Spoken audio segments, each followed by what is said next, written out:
As always, it is such a treat for me to be here with all of you. You know, I've lived away from the area for about 4 years now, and it's fascinating to me that this is what I consider my spiritual home. So I spoke here last January when the topic was law as well, and during that time, I spoke about 12 spiritual laws. So I was in this dilemma about what I was going to talk about today. And then around Christmas, I don't recall if it was the day before Christmas, Christmas Day, or the day after, this thought popped into my mind. And there must have been news that day about conversations between North Korea and the United States, and the words nuclear came up many times. And it occurred to me for the first time that another name for our birth family, our family of origin, is nuclear family. And I don't know about you, but there are many nuclear families that are pretty explosive. And so it occurred to me that the law that I wanted to focus on it's called the law of correspondence. And it's that our outer world reflects our inner world. And for many of us, our inner world, that nuclear family, the place where we were domesticated, has left us many times unintentionally. It nevertheless has left us feeling as though we're not enough.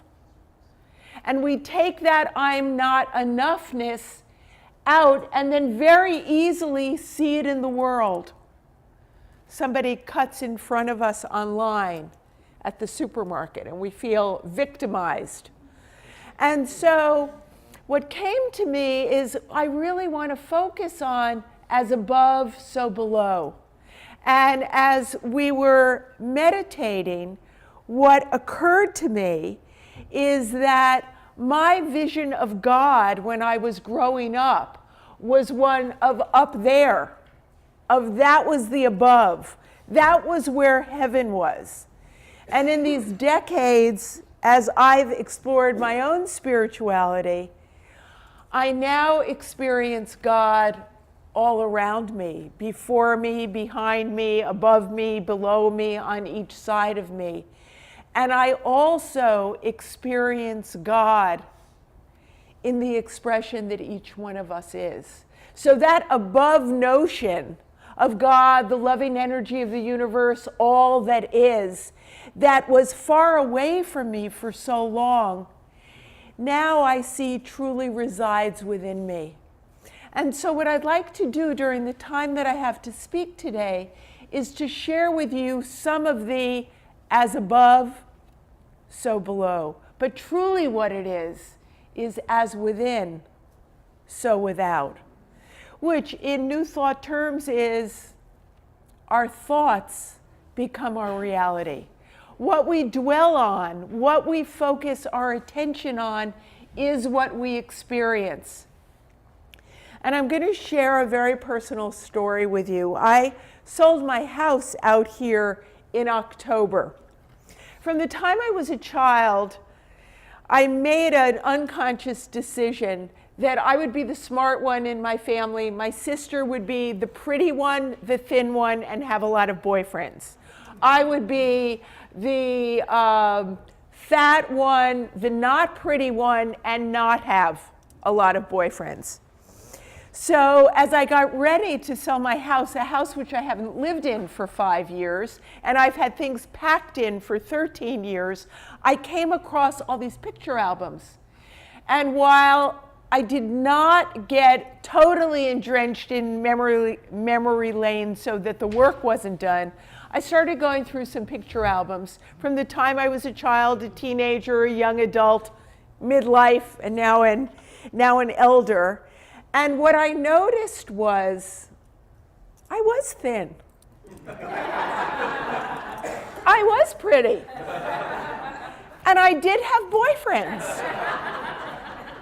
And what became so clear to me in that moment of this idea that came out of judgments and comparisons that I was certain was true, as I looked through the eyes that I see through today, I saw that that story was no longer true.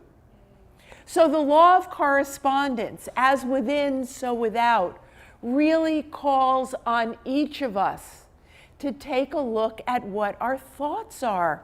What do I believe? And for many of us, we're at the place of refinement now, of listening to the language that we say. Have you ever started a sentence with, "This really isn't important, but"? Well, you're essentially telling the person without that what you're going to say doesn't count. There are so many of these seemingly little statements. They're not paragraphs. They're usually very few words. You may think this is stupid, but. And so what do we create outside of us through the words that we speak? And so I'm someone, as many of you know, need a lot of reminders to stay focused on we are one. I am a mighty expression of love in the world. I am an expression of God. It's one reason why I brought my prayer shawl down from Massachusetts, because I endowed this when it was made in 2001 before my ordination. I endowed this, which means I breathed into it, that whenever I put it on, I will be more deeply and connected to the loving energy of the universe than ever before. Now, my guess is, and actually it's not a guess, because last night I was one of the volunteers for Mary's Haven, and 2 people asked me if I had any charms today. For those of you who are new here, I give out charms. So for anybody here who is wondering, wonder what she's going to have today, think she'll really have something from within, without. Whoa, I have one for this group in just a moment, because I have to hold this, and I only have 2 hands. They're all the same. I like to tell that, so there's not a, oh, I want to choose the perfect one that will now make my life better forever. They're all the perfect ones. But I'm going to tell a story about this particular charm. And those of you who attended the workshop that I did, I believe it was in November, sorry, it's the same charm. So if it's cluttering up your environment, pass it on. This charm is an open heart with wings. And in 1999, through this amazing chain of circumstances, went on a trip to Egypt with Don Miguel Ruiz. Some of you may be familiar with his work. He wrote a book called The 4 Agreements. And that started a 2.5-year process of my going to California 1 weekend a month, 10 months of a year for the next 2.5 years. As we were exploring in Egypt, there was a particular hieroglyph on the wall, which was a scale, which was actually the charm I attempted to get for today, but didn't get it. So this is even more perfect. And so the interpretation we were given is that when you die, a feather is put on one side of the scale and your heart is put on the other. And if your heart is as light as a feather, in the afterlife, you go to paradise. And if it isn't, you got more work to do. I don't know if you have more work to do when you're in that form or when you come back again in physical form. And so many, many, many years later, I don't know if I can show it right now. I had that tattoo I put on my arm. It's permanent because it's been there for all of these years. And so I share this with you because for me, the call in the world is so loud every single day for love. And yes, we can often think, what difference am I going to make? But here's the difference that we make.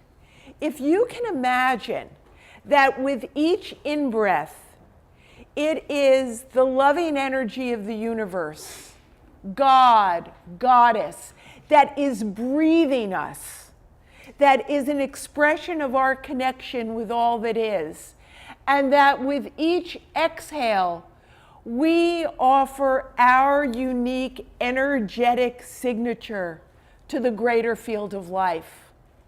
So when I'm angry, or I'm frustrated, or I'm feeling hopeless, and I exhale, if you happen to be walking by me, you can catch that energy. And that energy can then attach to the places in you where you might feel angry, disgruntled, hopeless, isolated. And so our power is so great.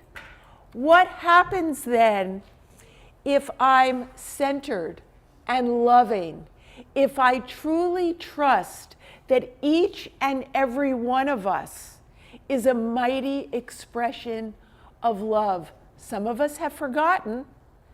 But what if we are all made in God's image?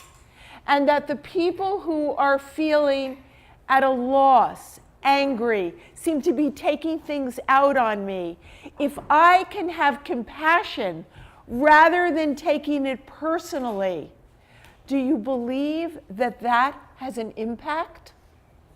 Have you ever walked into a room and you can feel your shoulders go up to your ears and you're uncomfortable because of the vibe? And you say something nice to someone, which can be as simple as, whoa, that color sweater looks so great on you. And the energy changes simply from being present in the fullness of who we are. This is the power that we have within us at every single moment. So as I said, I need a lot of reminders. I'm not walking around with my prayer shawl on all the time. So I have charms all over. They're in my wallet. They come out when I'm reaching in for change. And they're great reminders for me. And many of you have shown me on your keychain or something that you're wearing, a charm that I have given out.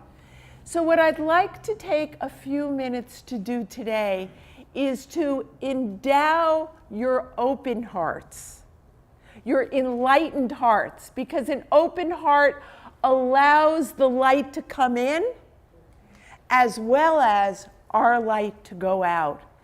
And endow this charm in this new year where 3 weeks ago there was the burning bowl ceremony of letting go.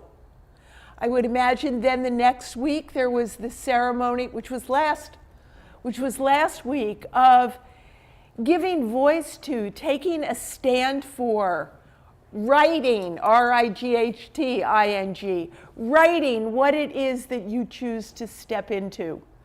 And for those of you who know anything about New Year's resolutions, sometimes the day after they're made, I'm going to the gym every day, and then there's a snowstorm, and then there's bargaining in your mind, and forget that New Year's resolution. So this is how this is going to work. I'd like you to close your eyes and become aware from the inside out, not what you think you should focus on this year, but ask yourself the question, who do I choose to be in 2018? and listen to the answer.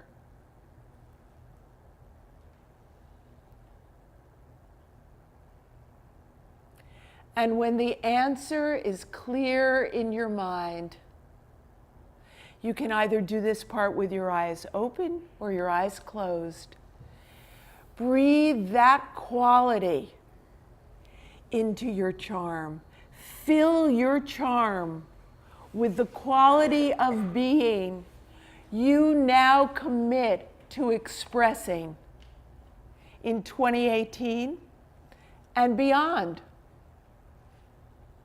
And just fill it.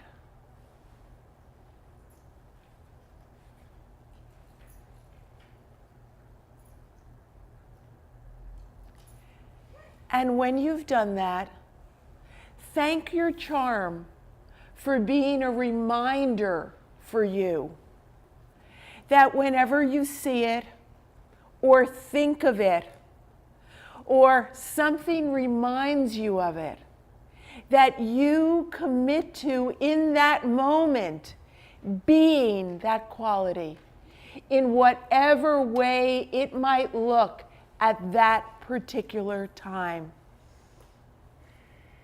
And so, as within, so without is truly where our power lies, and truly is the greatest gift we offer at any moment.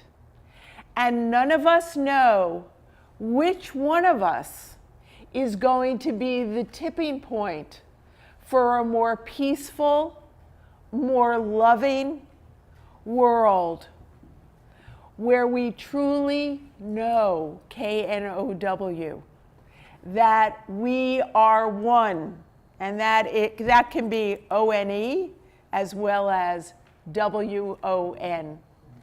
Thank you.